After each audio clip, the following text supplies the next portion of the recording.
Só para quem eu não vi ainda, boa noite a todos. Tá? É um grande prazer, né, estar aqui com vocês para fazer esse estudo sobre a doutrina espírita. É o tema que a gente vai abordar na noite de hoje, esse tema que está aí, a justiça das aflições, que é um trecho do Evangelho segundo o Espiritismo, né, um capítulo que Kardec tenta abordar a questão da justiça divina, né?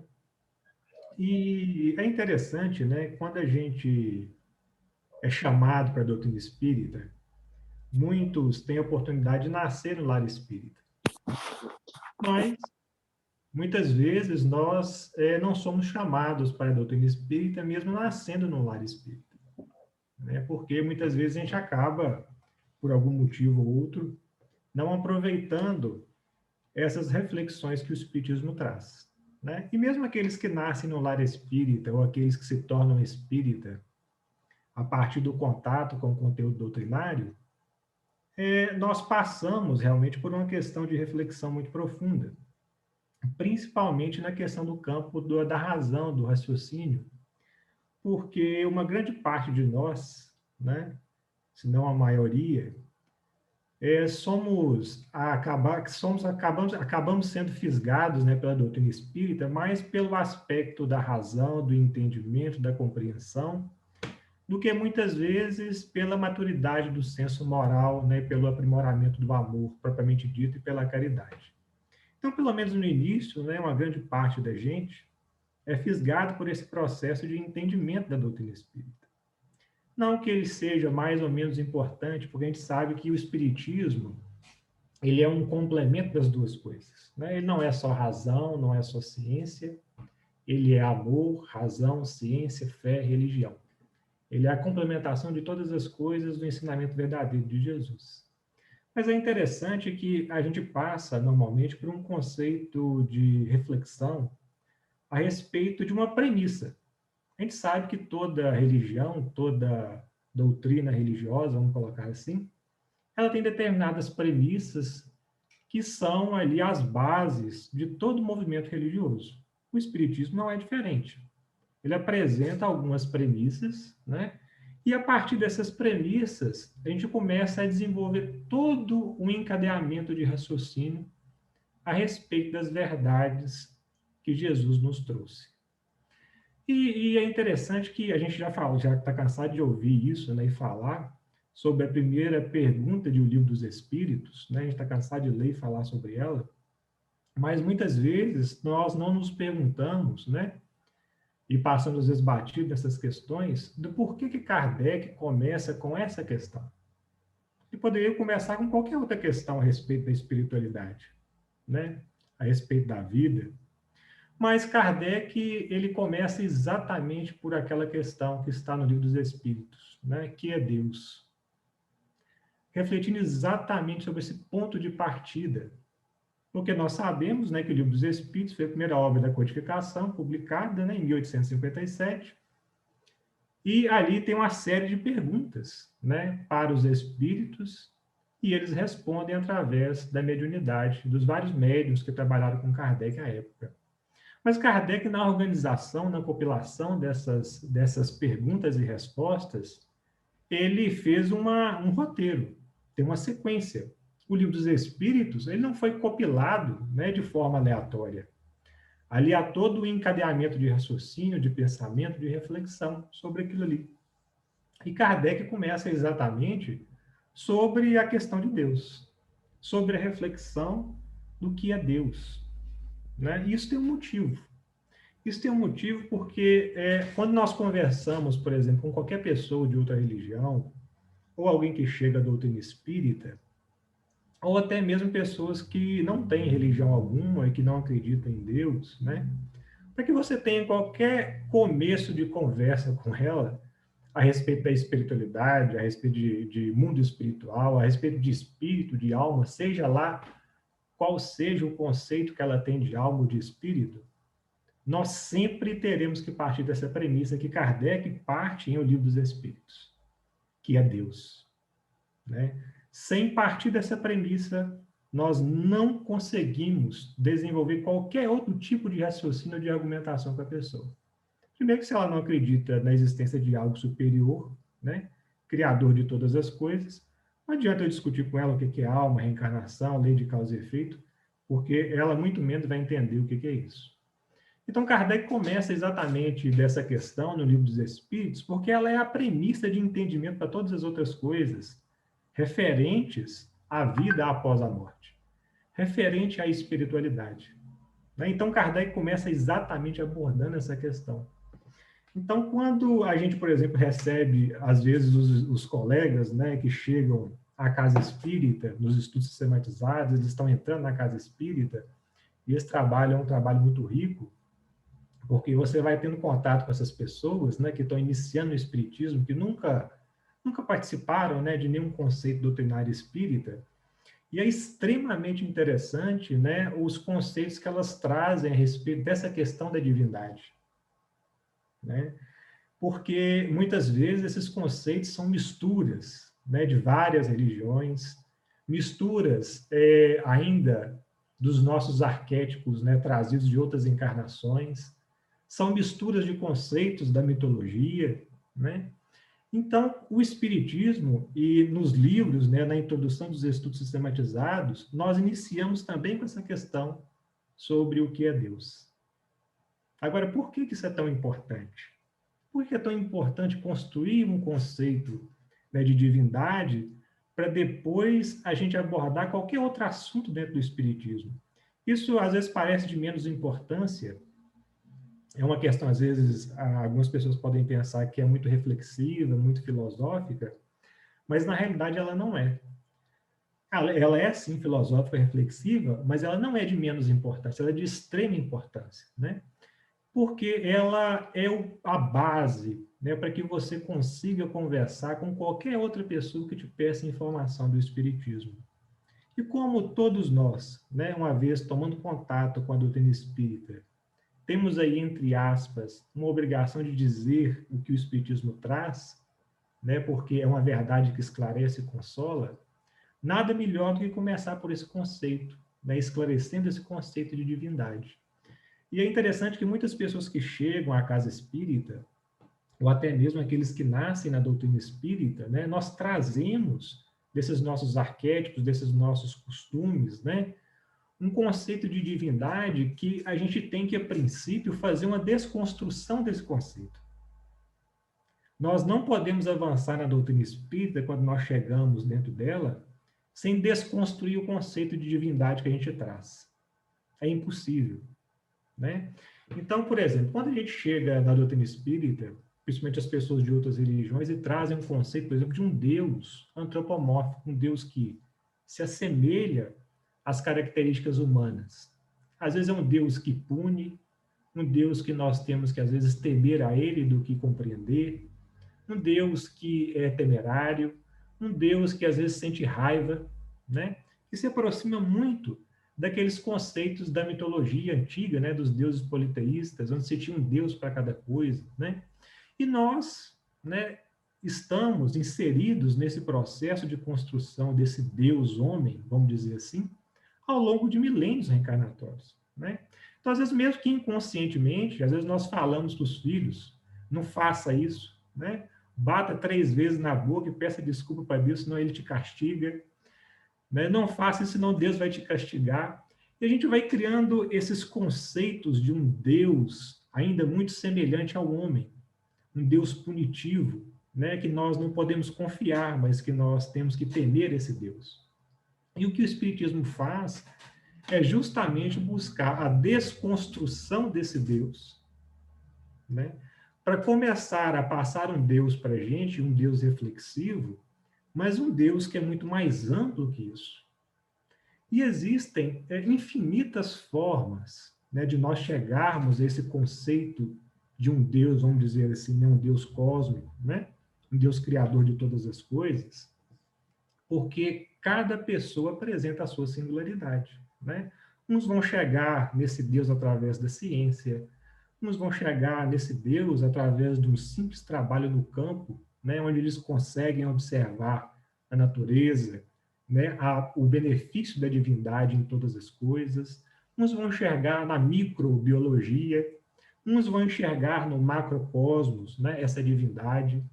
Mas eu trouxe aqui algumas imagens, né, para que às vezes a gente forneça ou mostre, ou para a gente mesmo começar a pensar nesse Deus, né, que o Espiritismo desconstrói desses nossos arquétipos, dessas nossas tendências de encarnações passadas, e que é necessário construir para que a gente comece a entender a dor e o sofrimento humano. Porque tudo isso que a gente fala e compreende na doutrina é para responder a questões filosóficas, né, que a humanidade apresenta há séculos, né? O porquê da dor, o porquê do sofrimento, né? O porquê de tanta dificuldade no mundo. E a base desse processo, para que a gente comece a fazer ele, é desconstruir esse Deus homem que nós fazemos e começar a construir um Deus cósmico, né, que faz parte da nossa existência. Deixa eu só passar o meu primeiro slide aí. Deixa eu ver se ele está passando. Não está passando. Só um minutinho.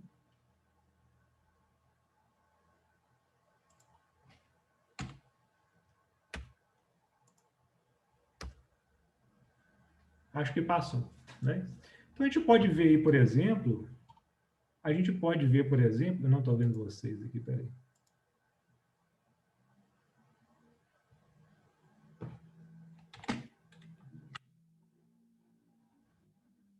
Vocês estão me ouvindo então, né?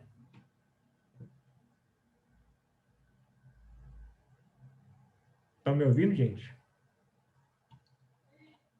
Então tá bom. Então aí, por exemplo, nessa imagem, é uma imagem interessante, e ele traz para a gente aí uma escala, né, dos nossos planetas, do nosso sistema solar. A gente observa a Terra ali, por exemplo, né, bem pequena, né, bem pequenininha, em comparação, né, com outros planetas do nosso sistema solar. É o nosso astro-rei, aí bem grande, né, aparecendo para todos nós aí, e mostrando a pequenez da Terra em relação a esse nosso sistema solar. Avançando um pouco mais,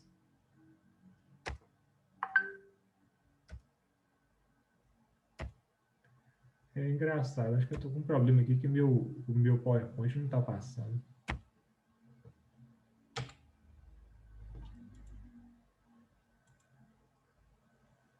Passou aí, né?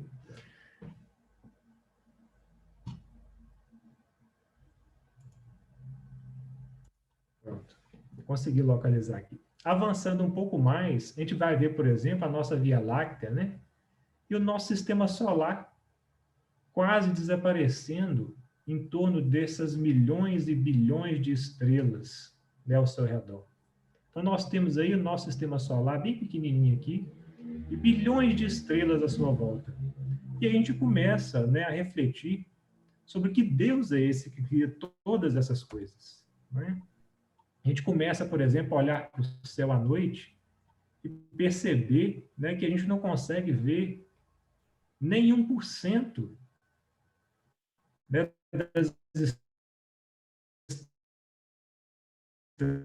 estrelas que pertidão, né, dessa quantidade de estrelas, né, que aí estão.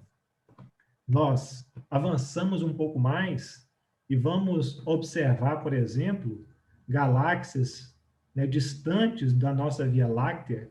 A gente vê, por exemplo, a galáxia de Andrômeda, né, comparando com a nossa Via Láctea, que já é gigante. A gente vê a galáxia M87, né, que também é extremamente grande, e uma das maiores até hoje registrada, né, pelos nossos telescópios, a IC1101. É interessante, né, que se nós viajarmos durante 6 milhões de anos a velocidade da luz, né, que é 300 mil quilômetros por segundo, nós gastaríamos exatamente, né, esse tempo aí, 6 milhões de anos, para percorrer o diâmetro de um ponto a outro da galáxia. Então a gente percebe que quando a gente fala em Deus na doutrina espírita, nós nos referimos, né, a um Deus que é extremamente voltado para a questão não humana. diferente das coisas que nós construímos ao longo da nossa história, ao longo dos nossos arquétipos, através dessa construção desse Deus que é vingativo, que persegue, né, que condena. Então, para que a gente comece, por exemplo, a entender o processo da justiça divina, a primeira coisa que a gente tem que fazer é construir esse Deus cósmico, esse Deus causa cáusica, como diz Kardec, de todas as coisas, que nos levam à reflexão a respeito da justiça divina. Então, Kardec, ele é muito pontual e muito reflexivo em todas as suas obras, né, que ele coloca nas 5 obras básicas, somando aí a Obras Póstumas, que é um livro excepcional que deve ser lido e estudado também. Ele traz reflexões profundas sobre esses temas filosóficos abordados ao longo da humanidade, toda a história da humanidade, e responde essas questões de forma muito clara para todos nós, nos mostrando o porquê da dor e do sofrimento humano. Que esse Deus que cria e gera todas as coisas, ele é perfeito, ele tem leis perfeitas que regem todas as coisas no universo. Ele fala sobre a pluralidade das existências, mostrando que a justiça divina se encontra de forma igualitária e isonômica em todos os orbes planetários, né? Porque sabemos da existência em outros orbes planetários, e constrói para nós um Deus que não está sentado numa cadeira e nos julgando e nos condenando.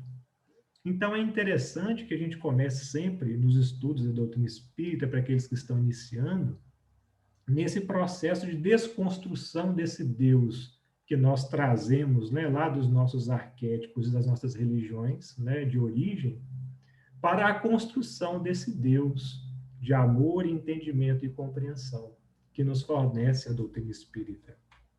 Então, Kardec vem nos auxiliando nesse processo quando ele fala em O Evangelho segundo o Espiritismo sobre a questão da justiça divina. Né? Ele coloca para a gente: justiça das aflições. Entretanto, desde que admita a existência de Deus, ninguém o pode conceber sem o infinito das perfeições. Ele necessariamente tem todo o poder, toda a justiça, toda a bondade, sem o que não seria Deus. Se é soberanamente bom e justo, não pode agir caprichosamente, nem com parcialidade. Logo, as vicissitudes da vida derivam de uma causa, e pois que Deus é justo, justo há de ser essa causa. Então, meus irmãos, eu vou fechar aqui porque eu gosto de ver o rosto de vocês, não gosto de falar para a tela, então eu vou colocando a tela e vou saindo. É interessante que quando Kardec fala para nós que quando nós partimos para admitir um Deus, seja de qual religião for, né, nós temos que compreender esse Deus na sua plenitude, na sua suprema justiça, bondade, né, na sua magnanimidade, em todas essas características plenas que ele apresenta. Sem isso, nós não podemos conceber a justiça. Nós não podemos conceber que as coisas pelas quais sofremos são justas. Só que as outras religiões, elas caem, né, vamos colocar assim no linguajar bem popular, né, num bico de sinuca, e não conseguem sair desse processo, né, quando se olha para o mundo, e aí nós podemos olhar para o mundo de hoje, por exemplo, e vamos perceber que as pessoas apresentam singularidades. Elas apresentam características, né, únicas, diferentes umas das outras, que nós apresentamos experiências de vidas totalmente diferentes, que apresentamos desde a origem, desde o nascimento, condições sociais, né, condições financeiras, condições físicas, condições mentais absolutamente diferentes umas das outras. Então, se nós partimos do princípio de que Deus é justo, bom e igualitário, não tem dois pesos e duas medidas, é justo, pois, que ele colocasse para todos as mesmas oportunidades. E o princípio e a origem de todas as coisas fica sem resposta quando nós não entramos na questão da doutrina espírita. Somente a doutrina espírita é capaz, né, de forma clara, lógica e racional, explicar para nós a origem da dor e do sofrimento, desde que nós admitamos um Deus justo, poderoso e onipotente. Desde que nós passamos a admitir esse Deus, todas as suas ações têm que ser igualitárias e isonômicas. Então, se eu parto da premissa, que aí Kardec vai lá no conceito, por isso a importância de se estabelecer um conceito de divindade, né? Por isso que eu parto desse princípio. Quando eu parto desse princípio, passo a construir esse Deus cósmico, né, criador de todas as coisas, eu tenho que obrigatoriamente admitir esse Deus justo e bom. Eu não consigo sair desse processo. E aí a doutrina espírita entra de forma muito clara, como nenhuma outra religião faz, né, explicando esse fenômeno da dor e do sofrimento através das nossas próprias ações. Quando nós olhamos para o mundo hoje, por exemplo, nós olhamos o reflexo de quem somos. E talvez essa questão seja a que mais dói na nossa alma. Porque às vezes nós olhamos para o mundo e não queremos olhar para dentro de nós mesmos. Porque o mundo é um reflexo do que a gente é, do que a sociedade se encontra. Não há como fugir desse processo, né? E como nós temos o costume e o hábito milenar de fugir de nós mesmos, de fugir de quem somos, né? De olhar para dentro de nós e querer olhar para as nossas sombras, para os nossos vícios, né? Os nossos erros, nós temos dificuldade de olhar para a sociedade e perceber que aquilo que lá está é também responsabilidade nossa. Claro, a responsabilidade é medida, né, na ação proporcional de cada um perante esse meio. Só que o Espiritismo ele vai muito além, né, desse processo. Ele fala e deixa muito claro para nós a respeito das vidas sucessivas, que somente é possível compreender essa bondade divina através da sucessão das vidas que aqui nós desfrutamos e temos. Então, Kardec fala, por exemplo, sobre dois aspectos no Evangelho segundo o Espiritismo. Ele vai falar para nós sobre as causas atuais das aflições e vai falar sobre as causas anteriores das aflições.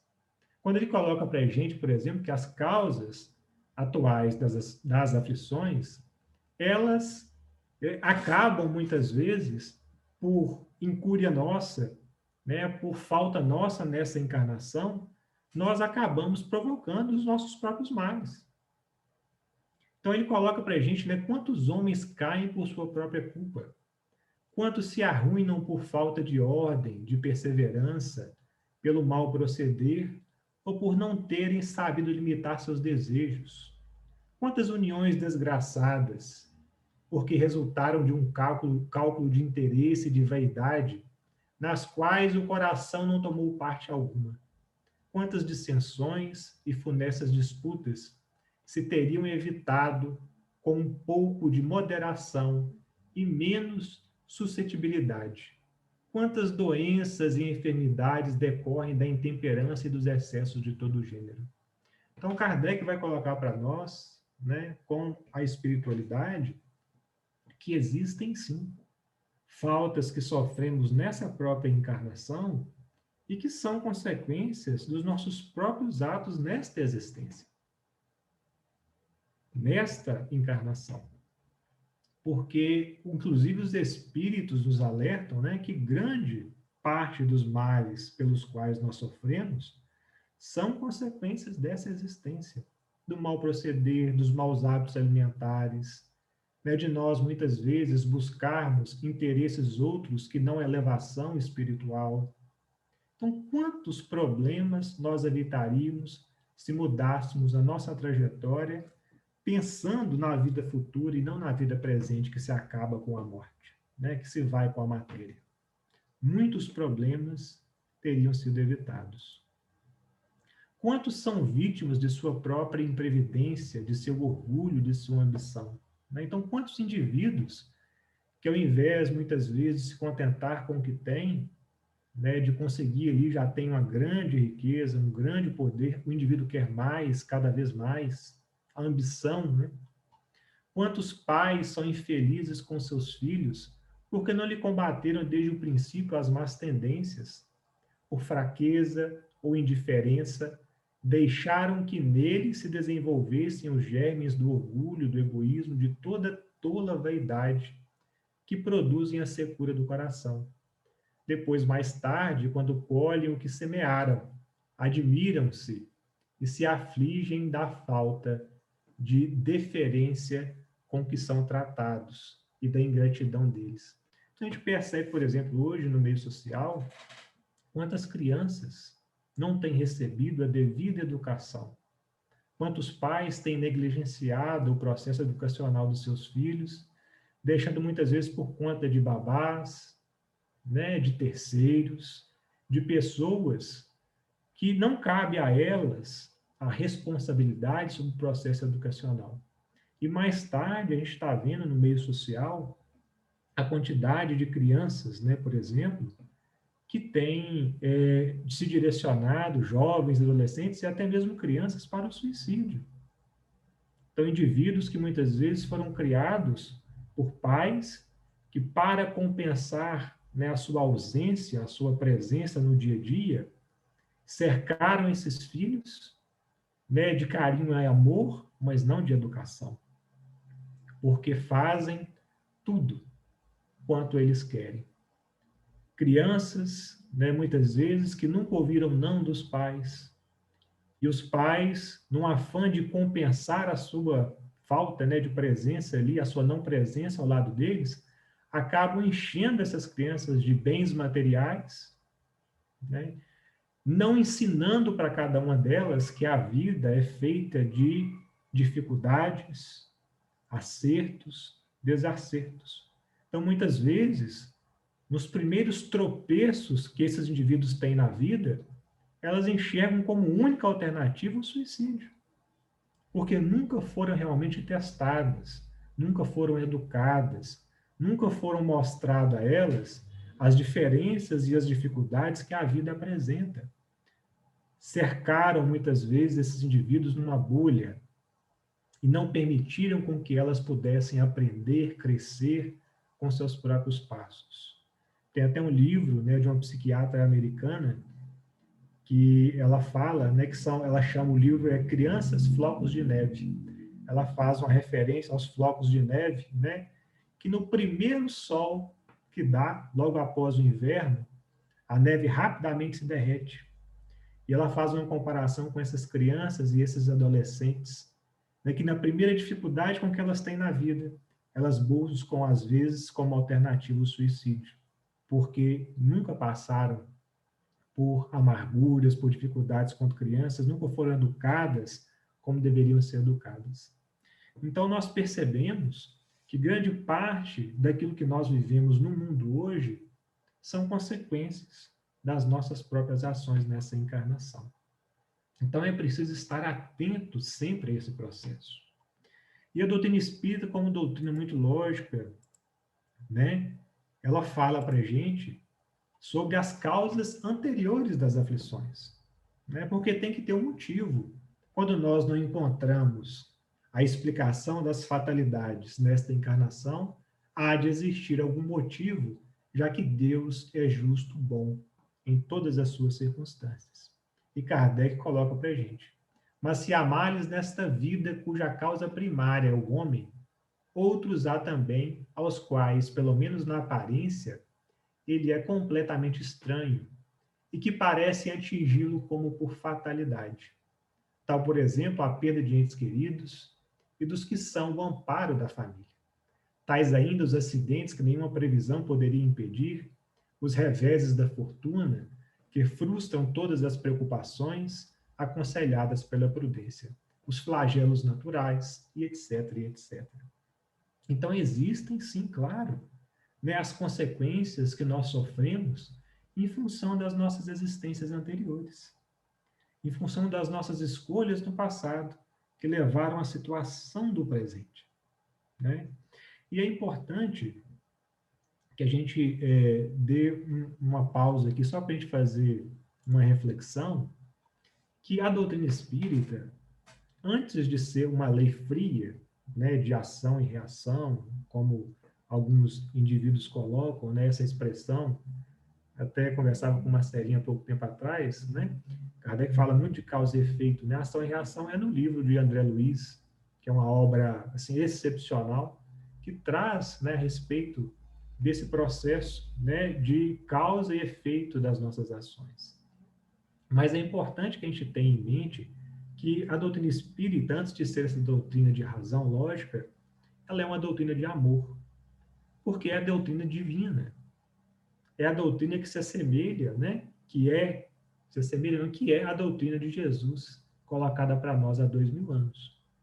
Então, essa doutrina, antes de ser a aplicação de uma lei fria, ela é uma doutrina que acolhe, ampara e ensina através do amor. E a reencarnação, ela é essa oportunidade que nós temos de aprender através do amor.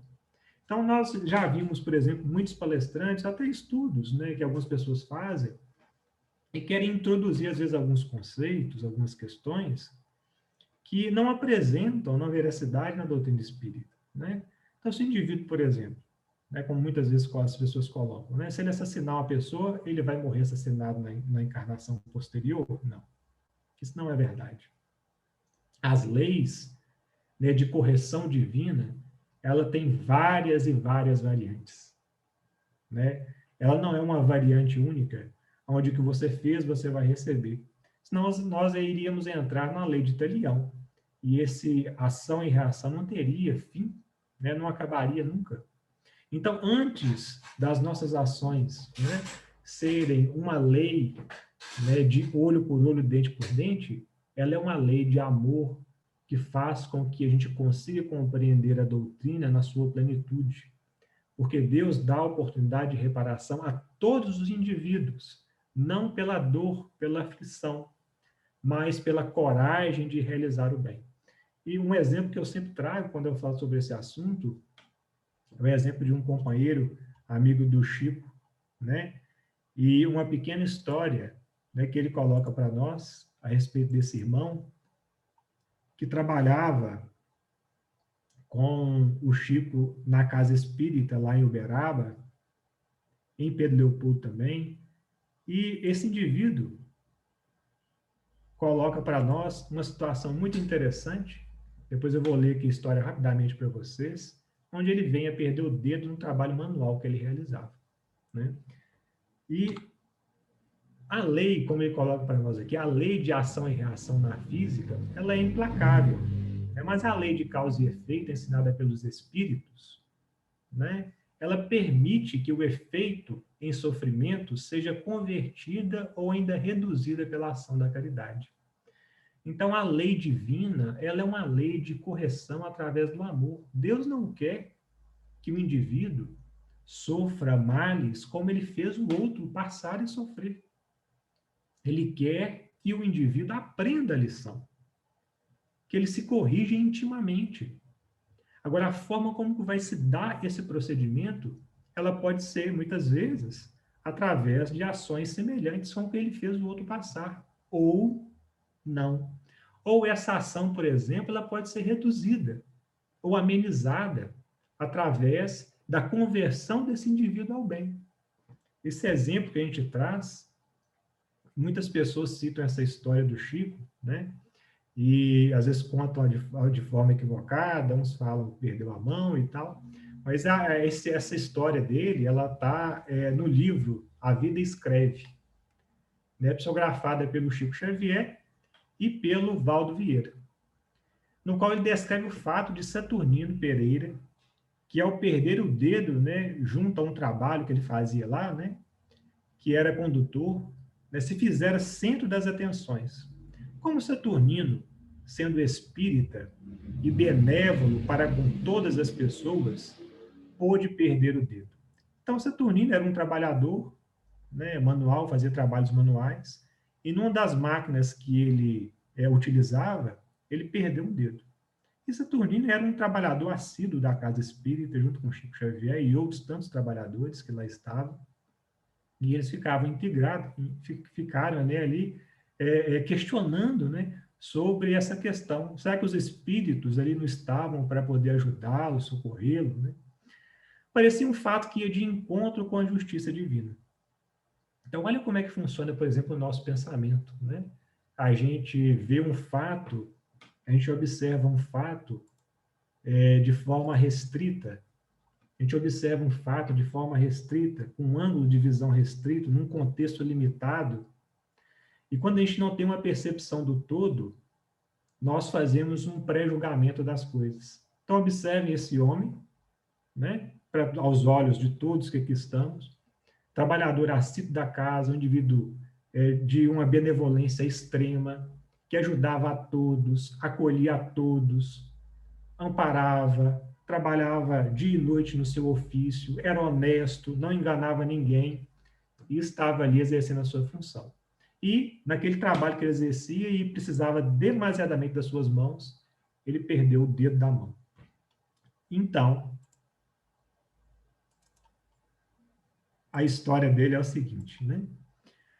Contudo, à noite, em uma reunião íntima no centro espírita que frequentava, o orientador espiritual revelou-lhe que, numa encarnação passada, havia triturado o braço do seu escravo num engenho rústico. O orientador espiritual assim lhe falou: por muito tempo, no plano espiritual, você andou perturbado, contemplando mentalmente o caldo de cana enrubescido pelo sangue da vítima, cujos gritos lhe ecoavam no coração. Por muito tempo, por muito tempo. E você implorou existência humilde em que viesse a perder no trabalho o braço mais útil. Mas você, Saturnino, desde a primeira mocidade, ao conhecer a doutrina espírita, tem os pés no caminho do bem aos outros. Você tem trabalhado, esmerando-se no dever. Regozije-se, meu amigo. Você está pagando em amor seu empenho à justiça. Então, eu acho essa história, né, no livro A Vida Escreve, muito interessante, porque ela vem justamente, às vezes, desmistificar esse conceito, né, que algumas pessoas trazem de que o indivíduo cometeu aquele ato naquela encarnação e vai receber a mesma punição na outra. Então, a gente sabe que a lei de amor não funciona dessa forma. O indivíduo havia ali, olha para vocês verem, né, era dono do engenho, e numa discussão com um escravo, ele moe o braço do escravo no engenho, né? E ali ele vê aquela cena, após a desencarnação, aquela cena e aquele castigo que ele havia aplicado àquele indivíduo, aquilo não saía da mente do inconsciente dele. Porque quando nós despertamos para o mal que fizemos, a primeira reação nossa é querer reparar o erro, né? Só que às vezes aquele indivíduo onde nós o atingimos, onde nós, de alguma forma, o colocamos numa situação complexa, ele já se elevou e está muito além de nós. Como fica, então, a questão? A questão fica no processo de aprendizado, onde Deus ensina todas as suas leis através do amor. Então, esse companheiro, tomando consciência da doutrina espírita, consciência das suas obrigações, o dever a cumprir para com todos e da realidade no bem, e o seu trabalho dignificante, né, no dia a dia que ele faz, ele provoca dentro de si uma mudança interna, não necessitando de passar por aquela provação que ele havia planejado na encarnação, antes de reencarnar, que era para perder o braço inteiro. Perdeu só o dedo, né? Então, as lições de amor do Cristo, elas são imensas, imensas, né? E no desejo nosso de vingança, às vezes, ainda primitivo, nós queremos, de alguma forma, que o indivíduo sofra como nós estamos sofrendo. E, na realidade, os mecanismos de ajustes divinos, ela tem várias e várias formas, né? Formas que nós até desconhecemos. Por exemplo, quando nós lemos no livro aí, No Rumo do Mundo de Regeneração, e vemos essa quantidade de espíritos, por exemplo, que estão rumando para outros planetas, outros orbes planetários. É o amor divino dando oportunidade a eles de recomeçar a jornada no novo orbe planetário. Aí nós podemos pensar assim, não, mas vai ter muita dor e sofrimento. A dor e o sofrimento, elas são necessárias para nos reconduzir ao caminho ao qual nós nos desviamos. Muitas vezes a gente só consegue recobrar a consciência através do sofrimento. Né? Então, quando a gente vê, às vezes, as dores implacáveis no mundo, elas são, né, um clarim que nos desperta, nos mostrando que o caminho pelo qual estamos seguindo não é um caminho de felicidade. E que precisamos, de alguma forma, reconduzir a nossa nau para uma boa direção, um bom caminho. Caso contrário, né, o barco vai afundar, de alguma forma. E aí nós percebemos, por exemplo, exemplos, né, de planetas, de orbes planetários que passaram por esses processos que nós estamos vivenciando no mundo hoje e que seguiram em frente. E que muitos daqueles espíritos que foram exilados retornaram à pátria de antes. Né, e ali estão, no auxílio, amparando, envolvendo e protegendo a cada um desses irmãos. Outros, pela misericórdia de seus corações, permanecem aqui conosco, nos auxiliando e nos amparando. Muitos daqueles espíritos capelinos aqui permanecem conosco, né? Um deles é o nosso companheiro Bezerra de Menezes, né? Que é um irmão que era do orbe de Capela e que aqui está reencarnando há vários e vários milênios, socorrendo e auxiliando o processo de regeneração da humanidade nesse momento.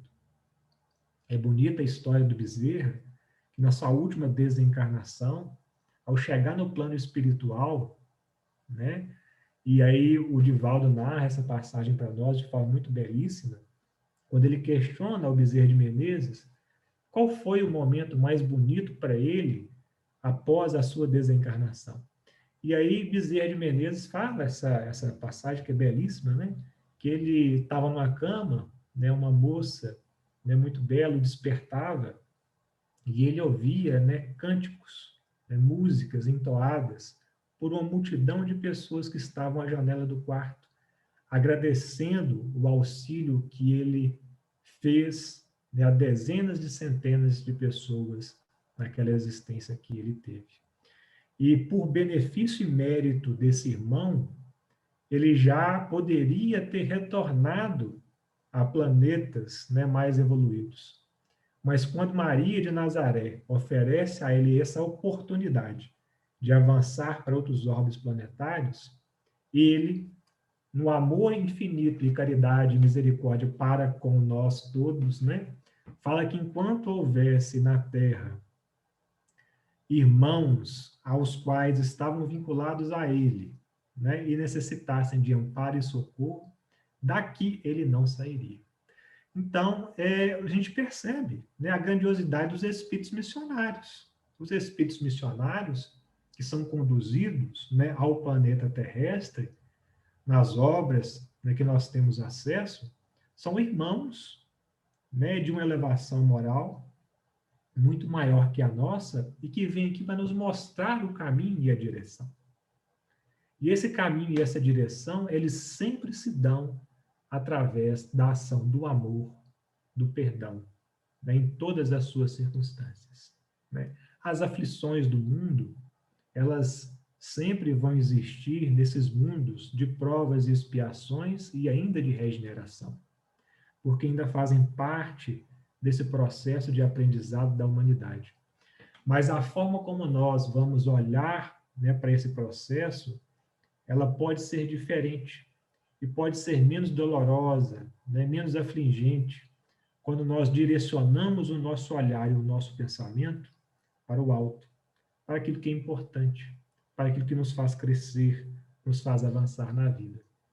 Então é preciso, né, meus irmãos, aí fica a mensagem da noite para nós, refletindo sobre todas essas questões que o Espiritismo traz, né, desde o conceito de divindade, os conceitos de causas atuais das aflições, causas anteriores das aflições, é preciso que nós tenhamos em mente, né? E que a esperança permaneça em todos os nossos momentos da nossa existência.